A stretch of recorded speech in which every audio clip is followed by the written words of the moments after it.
Good morning. It's October 3rd, Thursday, 2013. This is Erica, your aunt, your Great aunt. great aunt, and I'm here visiting in Holland. My family arrived about a week ago, and I'm having a wonderful time meeting everybody, including some of Australia. Let me start when I was born. I try not to bore you. I was born on August 12th, 1927. It seems like 20 years ago in The Hague. Obviously, the first few years, I don't remember anything. However, my father and my mother, I would say, were to me very wonderful. I was born in The Hague, and then I went back to my house, or their house, which was in Delft, Schiedam, and was right near the firm that my father managed, which was called Sporeisen. I grew up with two older brothers, Geert, who was about 5 years older than I am, and Fred, who was 3 years older. As a child, I remember some good times. I went to kindergarten and loved it. I went to middle nursing, maybe, but nursery school, I should say. And I remember loving to work in their garden. Each one had his own little garden, and I remember I loved it. In school, I went to a private school, boys and girls.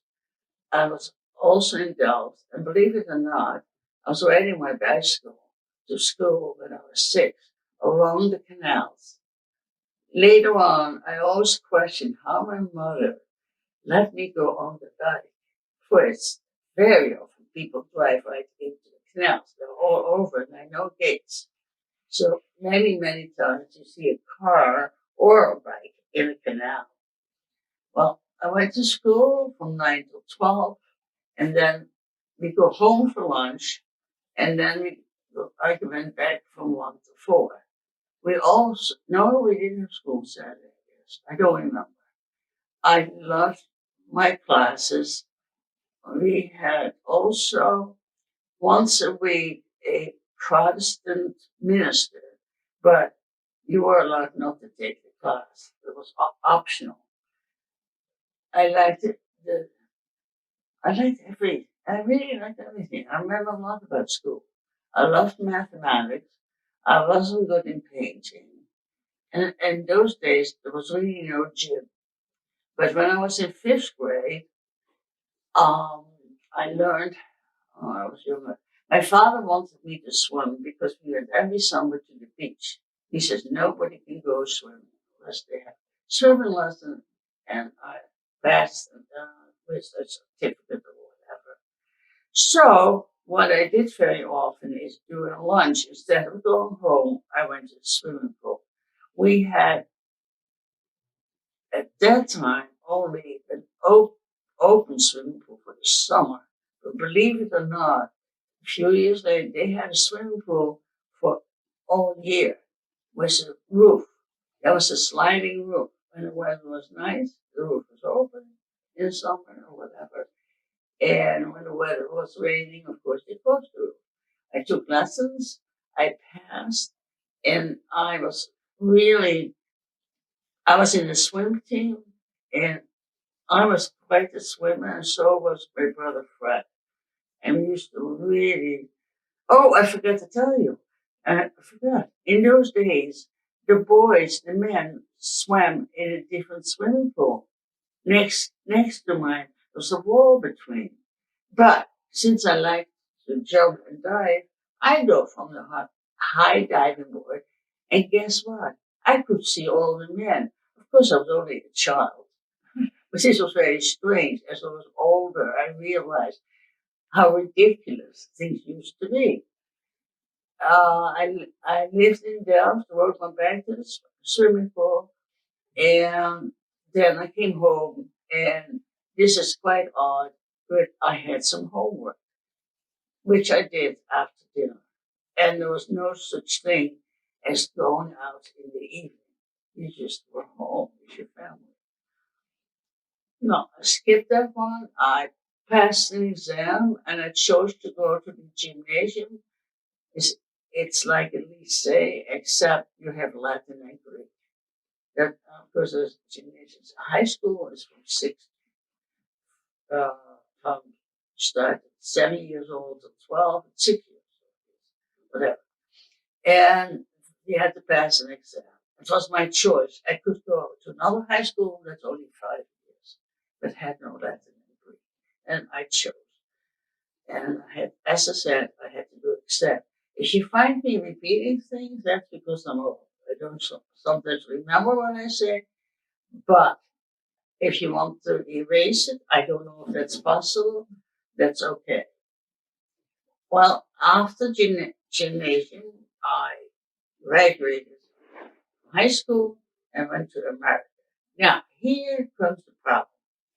In 1940, we were a free country and nobody was supposed to invade us, nor Switzerland or Denmark. But the Germans decided to invade Holland. Obviously, we didn't have much of an army, a little bit. So the Germans tried to go into Holland and into Holland and took over as being the boss. The first thing they did is they changed the high school languages. We had to have English, German first, and then English. It used to be English first, then German, and also French. Well, a year or so later, they started, well, I don't know what to call it, but taking Jews away from wherever they were. And I believe that one of my father's employees reported that my father was Jewish. So I came from a Jewish family. And so they decided to arrest my father. It was 1943. My brothers already had gone away because Hitler wanted all the boys to sign a paper that they would work for him. And most of the Dutchmen didn't want to do that. So my brother, Gerard, and Fred already had left and were hiding. From his whole class, from Gerard, that's all I remember, was only one guy that didn't want to sign up. So he did sign up, I'm sorry. He did sign up so that he could stay and study. Selfish, and afterwards nobody really accepted him. So they took my father and put him in jail in Scheveningen. A few months later, the company my father managed, I was the director, tried actually to buy my father out. Oh, I didn't tell you before. The German police and Dutch police came to my house, or our house, and asked me where my father was. Innocent as I am, I told them he's in his office downstairs, where the whole office building was. So the police went down there, got my father. He came upstairs and he said goodbye. And that was the last time I saw my father, which was absolutely horrible. That was September 1942. So now my mother was told about my father, and my mother went into a coma and couldn't accept it. She was not doing well, and our dear friends from my parents was the doctor and his wife, and he came to the house and he said, "You have to take care of your mother." And I was about 12, and he said, well, "I'll take care of her." But in the meantime, she just couldn't accept that. She was really dumb, and we used to have a girl helping us, but that was anymore not allowed. And so somebody tried to help. I never cooked. I always watched and helped in the house. We also had a maid, and I had a nanny when I was younger. Well, after my father was picked up, a few days later, the German police and the Dutch police, the Dutch police told somebody that they were going to get my mother and I, the German police. So somebody from the farm came and said to us, I want you to go in the back of our house. We had a flat roof. And as you come out of the dining room, there was a patio roof type. It was flat. And we would sit outside. And outside there was a exit, really emergency exit, one of them from the company's offices. And they said, put us there. And inside that exit door, there was a little room or whatever, room or whatever. And my mother had put up shelf against the inside door, and had put up the fruit that she had made. You know, what do you call it? I can't think of it. And anyway, that was all there, and there was some extra things that they had put in case there became less food available and storage stuff.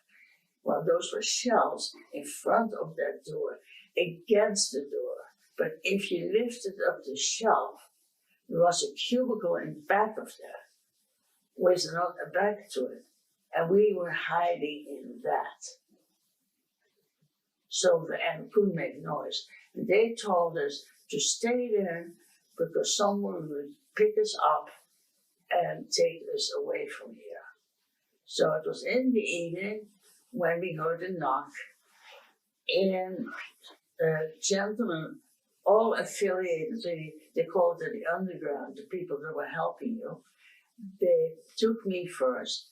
I went from there down the steps. I show you a picture, I have that. I got it yesterday from the kids, meeting Roche and Astrid. And we got down the steps, and he took me, and they put a ladder against the back fence of our yard. And there were flowers and trees.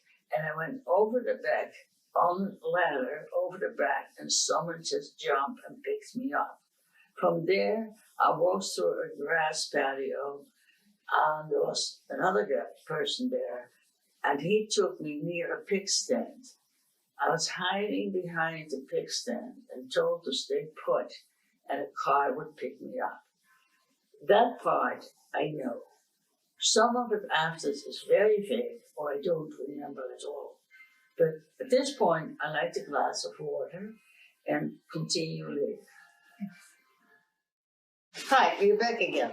I took some water. I was thirsty. I talked a lot, but let me tell you, I want to share something from before. I said that I was in school and had a good time and went to the gymnasium. But let me tell you, after I learned how to swim, we went every summer. My father rented a house, and then the owners of the house had a cottage in the back, and he usually went fishing. And we stayed in the house for a month, and we also had a big tent. It's different, it's square. I might be able to send a picture to Mandy, who is here interviewing me. She is my oldest brother, second oldest granddaughter. Thank you. You realize I'm talking to Mandy, right? That's right. Yes. So I didn't tell you that. So we went to the beach, and then we had our own tent, and somebody, I don't know who, set it up more or less with the stakes and the pins and whatever. And then when we got there, we made ditches so we could put the long part into the sand when it blows and the wind goes, so it would stay stable. And we sat there every day, and we would go early in the morning and get fresh raisin buns, which is called krentenbroodjes. They're very popular in Holland, and it's very nice also. Is it in the hay? This was outside the That's Hague lovely. in a town called Katwijk, but it is in northern Holland. And as I said, it's all on the beach on the North Sea. And you couldn't get bread, but the people, it was just big, but the people that were there knew us. And then we would go back and have the krentenbroodjes with some milk and whatever. And it was fun because we met very often the same people that were there before, and also a family from Delft, whose son was a friend of Fred, had a house in that town. So they would put up their tent near us, and the boys would play. And we had a lot of fun. I also remember having my birthday actually on the beach. And a whole slew of kids would come. And it was no big deal, no cake or whatever. But we usually had ice cream and lots of fun. And one of us, my brothers or I, could always bring at different times a friend. So, as I said, it was a full house, but it was nice. And then, what is fascinating to me now, early in the morning, they have a fish auction. We got up early once in a while to see that. There's a man, and he would, at night, the day before, bring a, what do you call that? It's a brass thing, and he hits Gone? gong, yes, and he would ring the gong and say, tomorrow at 7 a.m., maybe it was 6, 7 a.m., there is a fish auction. And would go all along the beach. And then people would come in the morning and see the fish. Say they had a fish like, I can't think, sole. They would put the fish on the sand, the largest one and the next one all in a row. And then people would come from, I assume, restaurants or whoever would buy the whole batch, lots of them. I mean, auction, the price. That's interesting to watch. So now we skip the beach front. That was during my youth. Back to post-war. No, in the wartime. In the wartime, I think I left you where I escaped or was taken away from the house. Went, I told you, in that little cottage, a little room. I told you to a pigsty, store, whatever. And then the car picked me up, and that gentleman brought me to a house. And one of the person who owned that person was an accountant and worked for Dad's firm. And we stayed there a couple of days. My mother came later. And they did that all for security reasons, in case anybody got stopped, that we both wouldn't lose our lives. So there was a woman and a man, a couple, and they kept, we stayed there, and they were very friendly, very nice, but to be honest, I don't remember a thing. Then we left that house. There was only a temporary stop, so they could locate another place where we could, what they called onderduiken. What do you call that in English? Hide, I guess. Where we could hide. And that was in a town called Velp, V-E-L-P, which is right next to Arnhem. And most people will remember, that have my age, it used to be the Battle of Arnhem, where you started flooding the land so the Germans couldn't go through. Well, we were in Arnhem, and there was a couple and a grown-up daughter and a dog. The dog was very nice. The dog loved to listen to the daughter playing music and would kind of sing along with his whatever noise. And the woman was terrible. She was even terrible to her husband, made a big impression. Remember, I was still a teenager. And the husband fell on time. Instead of asking him how he was, she scolded him because he had ripped his pants. And then when we were eating there, she gave me the food. And I sometimes was hungry. And I won't say what I felt like doing, but my mother told me later that I had very nasty thoughts of acting out towards that woman. and we slept in the attic upstairs. Then one day, we are there from more or less February to the end of June or July. I don't remember specifically. There was a knock on the door, doorbell rang, and it was a German soldier. And he said, "We'd like to see the size of your house." And what was happening, they wanted to find a room for the soldiers. And they were doing it all in town because they knew they were going to have a battle in that town. And therefore, they wanted them close by. And the Battle of Arnhem. And so I was there. I was always on the attic, most of the time. And they came to see the house. And they called it inkwartiering. And I don't know what the name is in Dutch. Oh, wait a minute, I don't know what it's in English. But they wanted to locate within the community itself. So they told them that they liked the room and they wanted the room. Obviously, we had to leave. Can you describe what you did during those months? What your days were like? Well, I wasn't supposed to go out, nor my mother. When we were in the house, it was on the street, so there were houses across the street. When the sun shines or whatever, we could not go into the dining room or living room, whatever, because people could see shadow and they all worked. So we went, if we needed something, we went on our knees and crawled like a baby so that they wouldn't see any shadow. What I did, my mother was very artistic and also good in embroidery. So I did a lot of embroidery, and we decorated straw bags for the summer, made tulips, and was wool, and I crocheted several things. And we had magazines, did some writing, and that saying nothing specific, but that could be mailed, but as little as possible.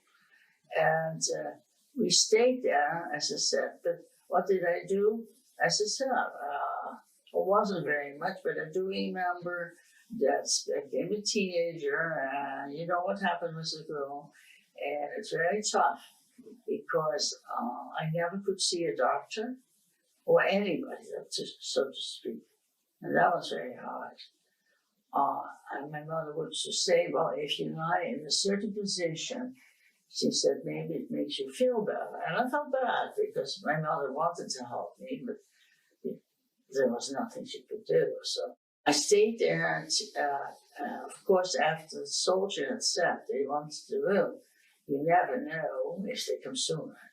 So as soon as they heard that, the gentleman that brought me there was a good communication between those people that worked for the underground.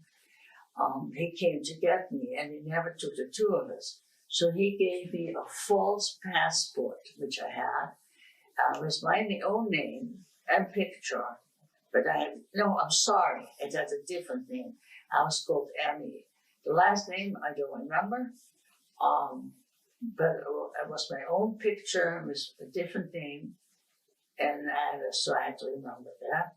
And the gentleman that drove me, he was from the company, obviously, dad's company. He told me not to show him anything. Well, we drive through the meadows. Holland has a lot of meadows, cows, and canals.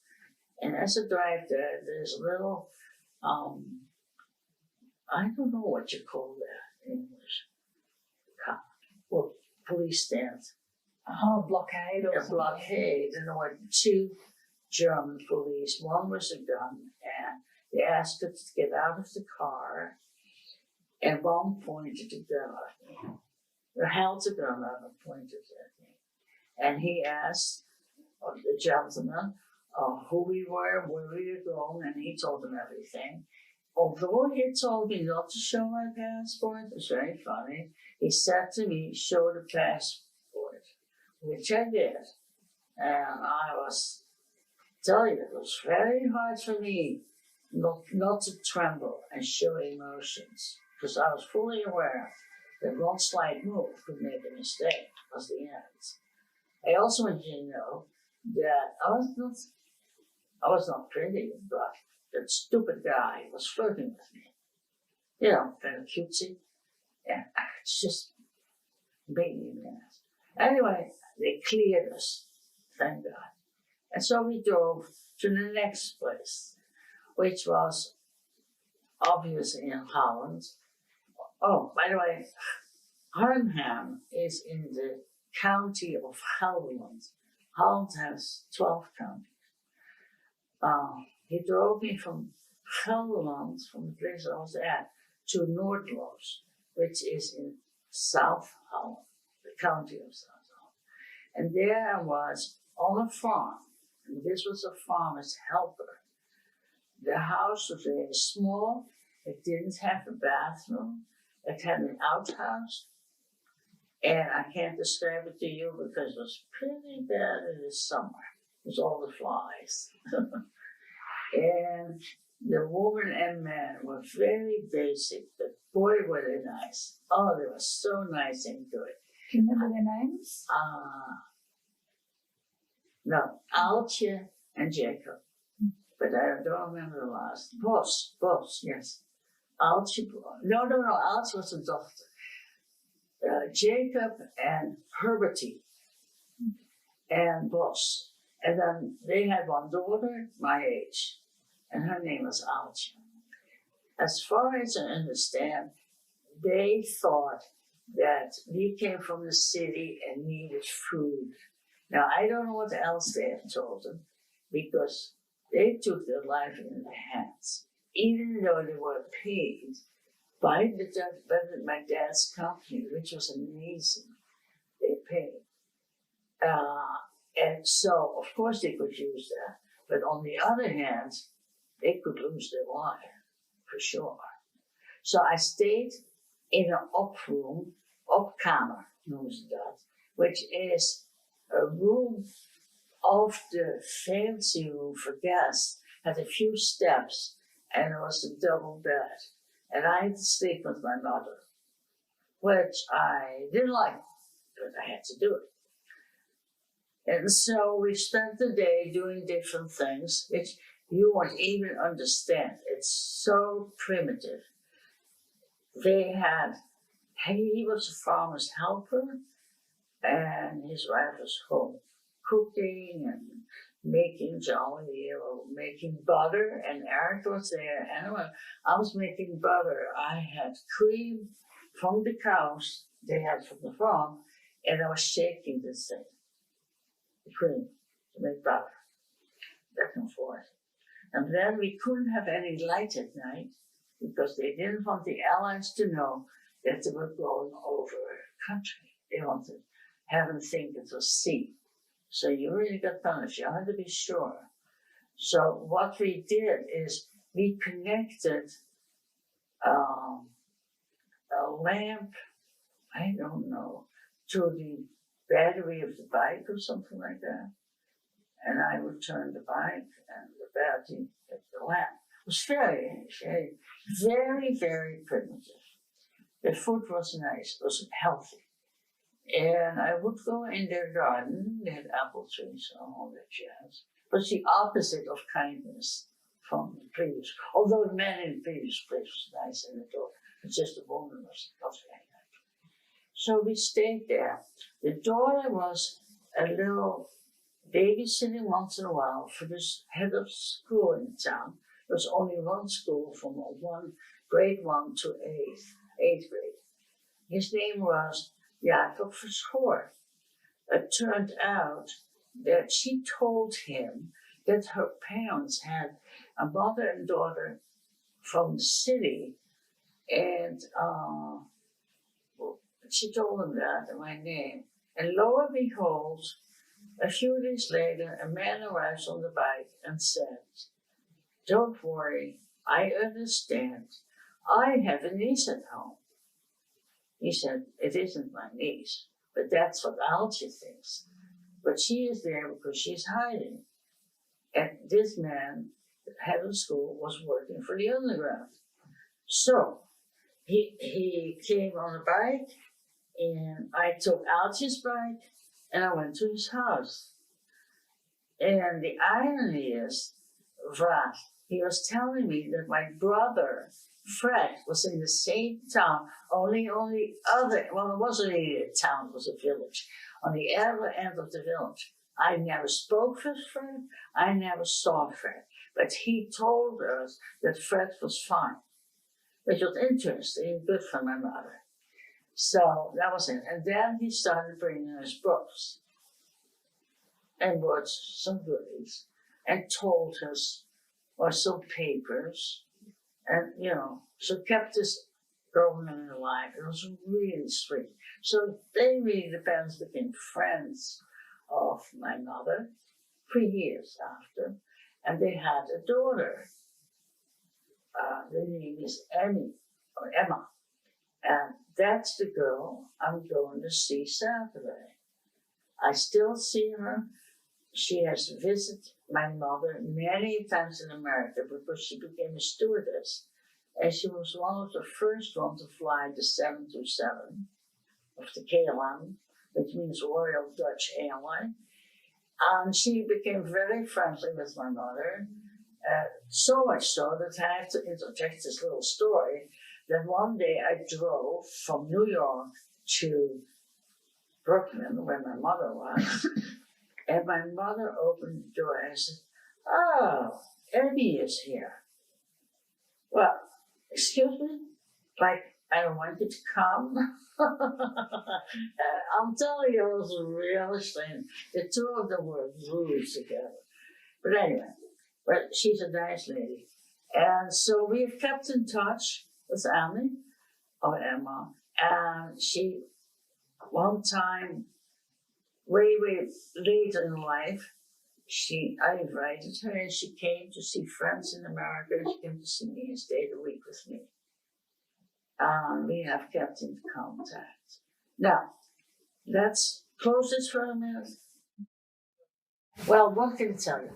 I was in Noorderloos from about July 43 till May 45. I went, this is very odd, I went away for 1 week. One of the board of directors of the company was the head of the Holland America line, was a friend of my father. And they had a maid who was getting married. So they needed somebody to help them. So they told that they would get me, and I'd be in Nice and help them. His wife had severe arthritis, and I could help him with different things. So for a week, I went to Rotterdam. They had a gorgeous house, they had a lake, they had a garden, and who knows, it was like a castle. And anyway, I lived there for a week. I felt very strange because I now was out in the world for 1 week. And I felt like everybody was looking at me. But once I was inside in a house, and there were people who were awfully nice. And this gentleman was very fond of my father. And then the same guy that brought me to Noorderloos the first time, he picked me up and brought me back. But that was the only outing. As far as Noorderloos, I never was in the village myself. I just stayed on the property of these people. I had, of course, not much entertainment. I don't think they had a radio. And also they did have some chickens around and a cow. But you won't believe it, the cow was hiding too, because the German would check how many cows you had. And they were really terrible. And they put so many limitations on everything.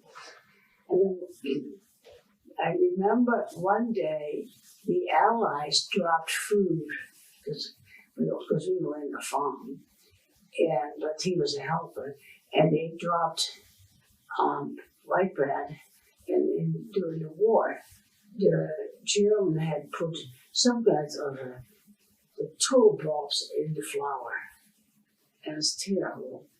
And so when they dropped the butter in the bread, my mother said, "Have some butter." I said, "No, who eats butter on cake?" It really was funny because the bread was so good. But as far as eating, it was very nice of her, very basic, as I said, and they were lovely. So then, when we heard, and then I told you that everything had been shut down as far as lights is concerned. So I lived there quietly, peacefully, and the only person that I did see once in a while was Jacob Verschoor, the head of the school, and his wife. And at that time, I think she had 2 or 3 kids. She has 4 later, and then till before. After in May, we heard that there was freedom, and the Germans withdrew, and everybody, not me, was dancing on the street, or the dam. There was a big dam in the town, and they were dancing and all that. And but I still felt I had to be careful. And then shortly after, the gentleman that working there again picked me up, and in the meantime, they had rented a house in Delft on the Oranje plantation, very close to my elementary school. And a very nice house, was owned by a Swiss lady, and I believe that we had the 2nd floor, but I might be dead wrong. I can remember the house on the outside. It was right near the trolley and our station, and we lived there for a while. Mother and I. Fred came later, but Gerald was freed sooner. The southern part of Holland were freed sooner. So one day Gerald visited us. I don't know how that worked.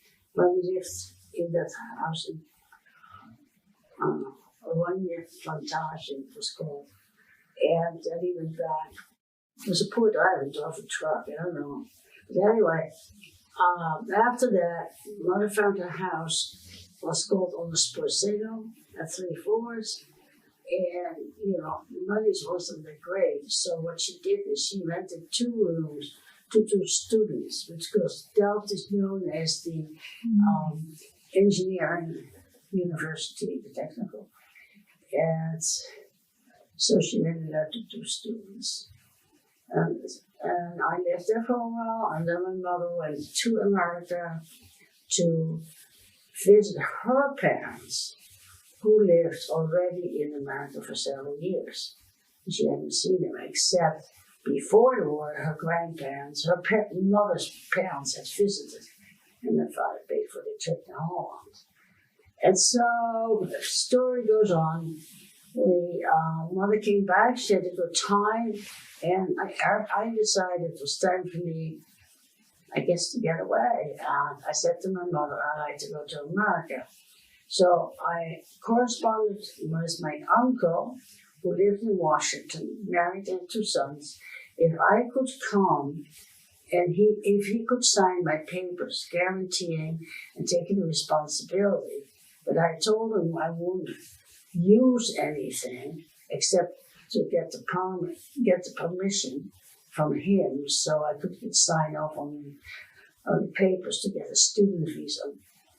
And by the way, he was a civil engineer. That was my mother's older brother. And through my older brother, I forgot to tell you, my mother met my father, because her brother was a civil engineer, and so was my father. And after I went by boat, the Holland American line, the prices were so much cheaper because it wasn't really the time to fly yet. And at that time, and I don't know what I did. I don't remember. So I went to America with a student visa. I was only allowed to take $25, and I stayed on the suggestion of my mother with a cousin who happened to be an English teacher on the university. And my grandma figured that way I can learn the English language better. Because in the gymnasium, you usually learn the languages from the foreign language into Dutch. But you didn't get too much speaking experience at the gymnasium because you have so many languages. Therefore, I stayed with my cousin and his wife, and there was another one who wasn't a very nice family member. She was snotty to her husband. They had no kids. And I discovered very soon she didn't like it when her husband sat on the couch with me. And there was absolutely nothing wrong, but this woman was weird. She didn't even want her own mother to come. So she got rid of somehow for better, whatever. I mean, she was really strange. She would call my elderly grandmother and say, I'm coming to visit you. And then she would say what she wanted grandma to make for dinner. Yeah, it was very selfish. And her husband was a sweet guy. So anyway, he helped me with English and all that. And then I noticed one time I was on the phone, and she told me the phone is for you. But she didn't hang up. And she was listening, because she was then telling me how to get there to that person. I was on the phone with her. I didn't like that. So one day I went to college, and I had bought something, cookies, simple. And I put an elastic band on the box in a special way, with a string. And I was moved. So I knew that she was checking my suitcase or whatever. But it didn't take long for me to call my grandmother. I said, Grandma, would you mind if I live with you? She said, no, of course not. I told you mother right away. So my mother meant well. So I lived with Grandma. And when I went to school, I then went to New York University, and I met a friend of mine by the name of Ellen. And Ellen was just wonderful, and we were friends for almost 50 years. And then we had plans for our 50th anniversary, but when she was 49 years, my friend, she had a stroke. And she died, unfortunately. And she also was, obviously, she came originally from Vienna, and her mother was an opera singer, and her father was a civil engineer. And they had only a daughter, Ellen. And Ellen was an expert on dogs and so forth. And John just loved her because he loved dogs, and from there he got interested in dogs. And Ellen taught him what. And to make the story a little bit more interesting, I should tell you, I got to America, went to school. I met my future husband at New York University.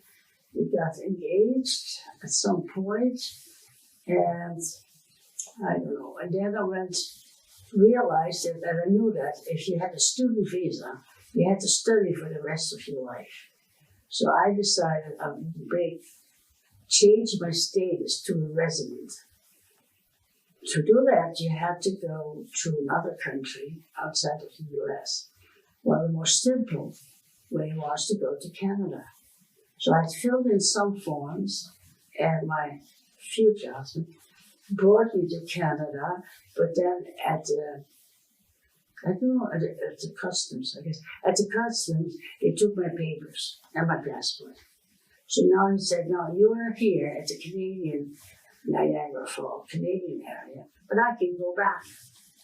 And he said, I'm going to leave you here. He didn't used to. So anyway, so we stayed 2 days in Niagara Falls. And then the third day I went back, and they had filled out the rest of the papers, and I signed, and I became a resident. And went back to the US.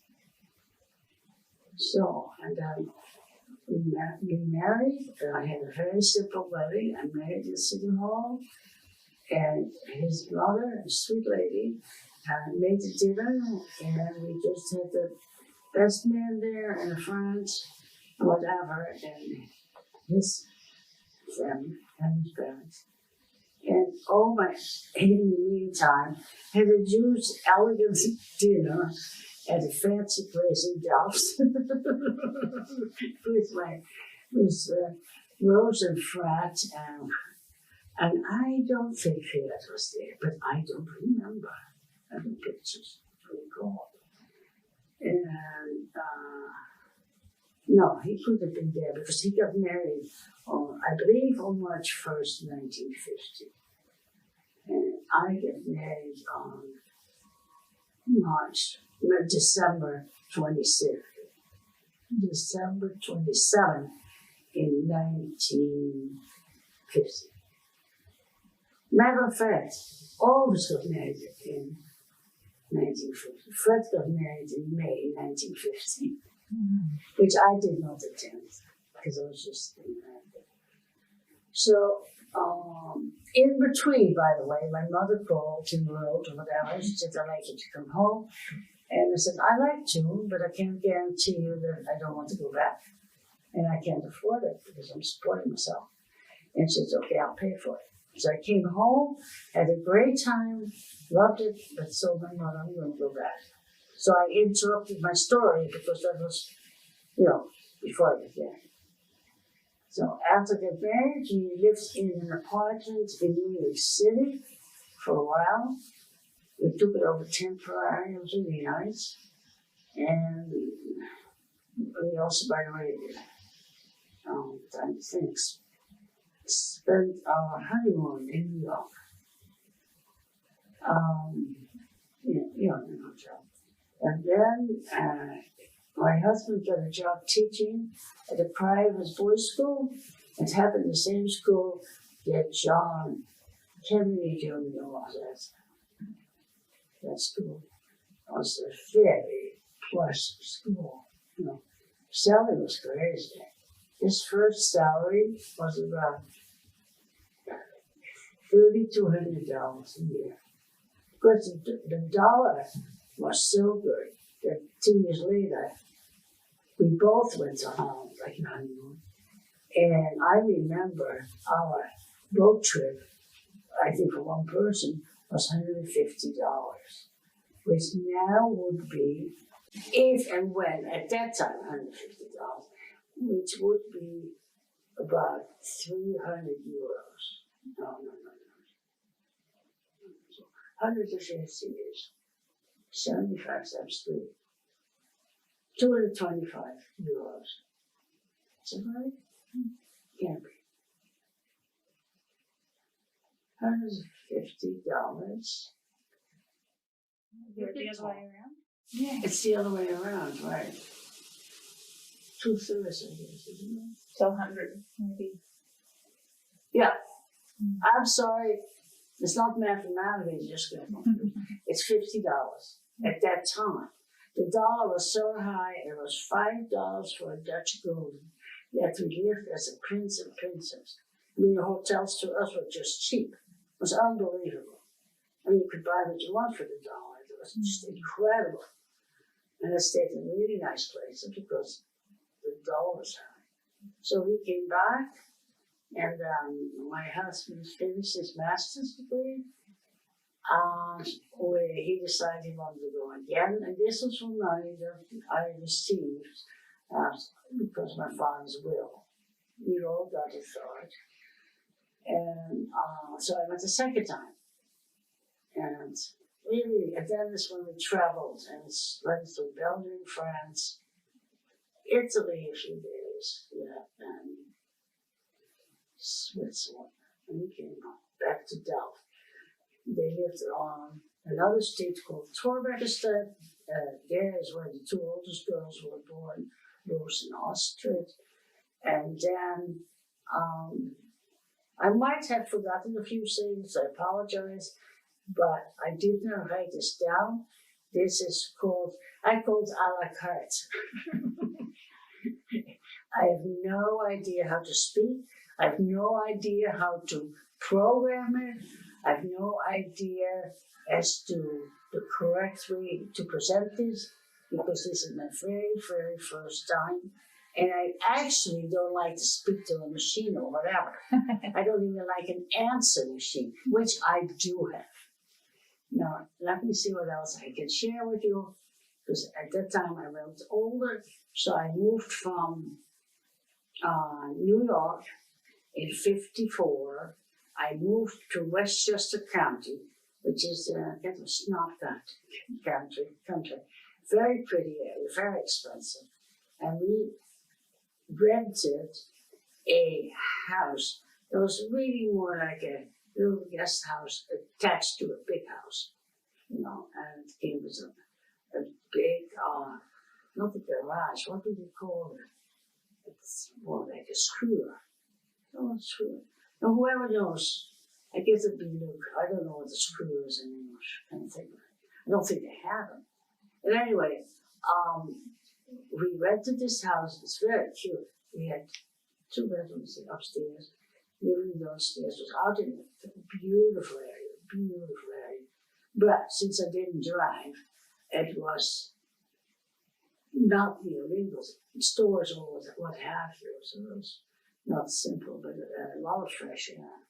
So then John was born. He was born, which might be interesting to you. John, my first child, was born in Mount Vernon. Mount Vernon is a bigger town between where we lived, which is Katona, and New York, because the doctor in Mount Vernon was the head of obstetrics, and he happened to be a friend of my parents. It's a long story, but it's kind of cute. The doctor operated on my mother when my parents were in Indonesia. And in Indonesia, my mother had got an appendix problem, appendectomy, I guess. But they couldn't operate there like they do now. They put her in ice water. Because I don't think they can overbring her. Yeah, it was very tough. And so he was the head of the, what do you call it? Gynecology? Yeah, gynecology. I guess the head of in the hospital in Mount Vernon. So my neighbor was nice enough because we had a very old third-hand, fourth-hand Ford. Remember, 1954, from the teachers, went from one to the other. And she didn't want us to go in that car. So she drove Jack and I to the hospital in Mount Vernon. Fortunately, she is a good driver, and the first baby usually doesn't come quick. So we drove there. And I had my baby, all went well. And 7 days later, they picked us up. Their Jack picked me up. And we drove to our house. And then my husband, he was teaching biology. And then we changed the job, and we also changed houses and got a carriage house, which was attached to a very big house. Well, it was on the same property. And it was very nice. And there's when Ted was born, I did not work. We had an agreement that I should stay home with the kids and he would work. And so teacher's salary, as I said, he started out for $3,200 a year. Well, that changed over the years. And they still, I don't think, teach to get paid what they should. They really don't. But anyway, I was stayed there, and as I said, so Ted was born there. It was a very pretty area. I was scared to death because the front yard sloped into a big road downhill. And I said from day one, whenever you play ball, you lose the ball, forget it. You get a new ball. Not that I was jealous in this, but I didn't want them to get hurt. Because the cars there, and you love sports. So we stayed there a few years, and then my husband got a scholarship from the National Science Foundation. And it was the first year that Russia had Sputnik. And they wanted American teachers to improve or know better, whatever, in science. So they invited my husband to give him a scholarship to go to Syracuse University, which is up north from where we were. And there they really have winters. They have winters from November to April. Snow, a lot of snow. I didn't go My husband went, and then he met this couple. Her husband was going on that scholarship too from Massachusetts. Until today, he just passed away, her husband. They're still friends of mine, very good friends. They invited us, so we were there, say, in September, more or less, and we had to get a house, but they gave you cottages first for those who were married and had kids, and then for those who were married and so on. And it was called Fertile Hills. They had an apartment building, but we got a cottage. It really was a Quonset hut for the soldiers years ago. We studied special language, it was all secret. But with this, we had a very small square room, maybe this. And it was very funny. And the difference between the kitchen and the living room was a strip of linoleum or metal to divide the two. And John says, "Do you want me to come into the kitchen?" and then the boys slept in the same room, and we had a room. And I don't remember, there wasn't in the bathroom, but I don't remember. It's funny because I can't think of it. But it was, some of them were attached to one two, but it's almost like a community. And you know everybody, get to know everybody. It's actually very nice. And you meet all foreign students. One, for instance, was from Kenya. Spoke English beautifully. His upbringing in England. But he was back. But we got befriended. And when he was invited, he became the president or something. He invited us to go to Kenya. But A, he couldn't afford it, and B, my husband was working. So when he got his year and got a second master's, he took a teaching position in that area. I don't think anybody would care. But then in the summer, he was fortunate enough to get a position teaching at the university. He loved it. And I think there is where he should have stayed, rather than going back to the high school that he did on taught. But anyway, we stayed there, and then Ted came, and he was born, and my husband wasn't there. My husband was looking for a job, had a job interview in the area where we lived before. And the funny part is that he was just introduced for something. I was going to give a speech, and I don't know the detail, but I do know that a friend of his who has delivered cows, who's also a teacher, but has been on the farm and knows all that, he took me to the hospital, and they asked him a question. He says, "No, I'm not the husband, I'm a friend." And he had told me, "Don't worry, Erica, I take care of you. I've delivered cows before." So anyway, so when I got into the hospital, the nurse looked at me and said, "Uh-oh," and they had to get me ready. And Ted could not wait 1 minute.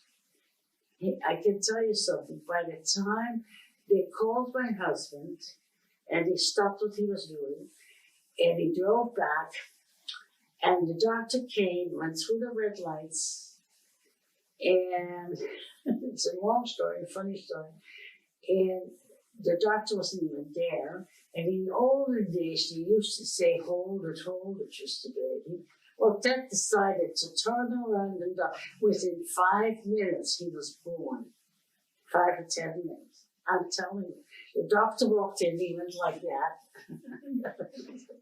He rolled up his sleeves, went through the red lights, and he said, "Unbelievable." So that was my son. He came quick and he went quick. Yeah. He was my blondie, my Dutch blondie. So my husband walks to come see me, and he sees a woman there's a teacher. She had just given birth, and he was going to wish me good luck. He says, "If you don't have to do that, you got a third boy." By the time he drove back, it was a long trip. So that was born. So we stayed there, and he taught another high school there for a couple of years. And then in the summers, he looked for a job. He got a job in Katona, which is Westchester County. And we went back for a while to the second place, and I'm trying to think. Yeah, we stayed there for a while. And then for the second house, we went back. I rented that, and then he went, no, he stayed home and then taught. And then in the end of August, we moved, after a few years, we moved to Peekskill, which is a little bit more north where we used to live in Katilna. And he taught, was the head of science, Indian head of science. And, and the kids registered, at the local school. And I won't go through the details, but they liked it. And from there, I made some friends in Peekskill. And from there, we had a whole house, beautiful, facing the park, really nice. Very nice. There's a patio in the deck. All wood inside on the ceiling. It was really nice. Beautiful. And that was an interesting experience. Met the gal there. Unfortunately, we became friends. And that was the first time that I had invested after I got her. Was my girlfriend, who was 37 and left 2 boys without a parent. Her husband had a heart attack, suddenly, nothing wrong, bingo. And so they were with their mother. So when I got an announcement, the only reason, even in America, it had kind of a notice, you know, it was a death thing. And she died. I had visited her about a few days ago in the hospital. And she looked great. But so she left 2 boys without parents. So the kids went to live with the godparents. The godparents never were able to have kids. So that worked out beautiful. And what else? Was it nice? I had a nice friend, I had a nice marriage, and I had 3 busy boys. And needless to say, we went to hospitals because they fell out of a treehouse, and they fell off their bike, and they had accidents. But all in all, they survived those handicaps. And then from there, my husband went back to, I think, then we were already in Peekskill, right? Well, anyway, from there, we went to West Hartford. So West Hartford was almost the only house that Rob lives there. John lives in all of it. And we went from West Hartford, and my husband became the head of science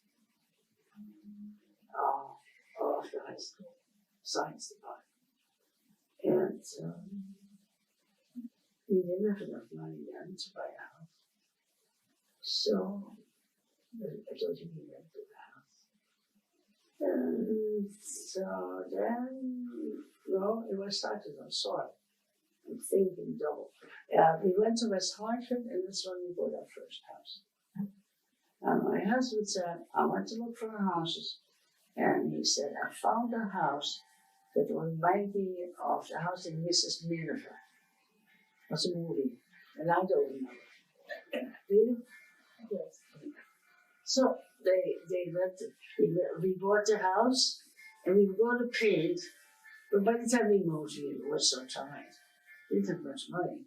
So we bought the house, the bank owned it, but mortgage. And it was lovely. It was a walking distance to the corner where all the shops were. I didn't drive yet. And I met, sooner or later, my neighbor. She convinced me to learn how to drive. And my husband says, you can't drive. Because when I was in New York, I tried it. But his father taught me, which was the wrong thing. Anyway, it was a standard. So she said, go ahead, take driving lessons. And I did. I had a couple of driving lessons. And we had a Peugeot. but I drove an American car. So I passed my test. And the reason my husband thought no, because I had a very poor left eye. I cannot see the E at the eye doctor on the chart. Right? I had surgery on my left eye when I was about 5 years old, 6, at Leiden University, where Rembrandt comes from. And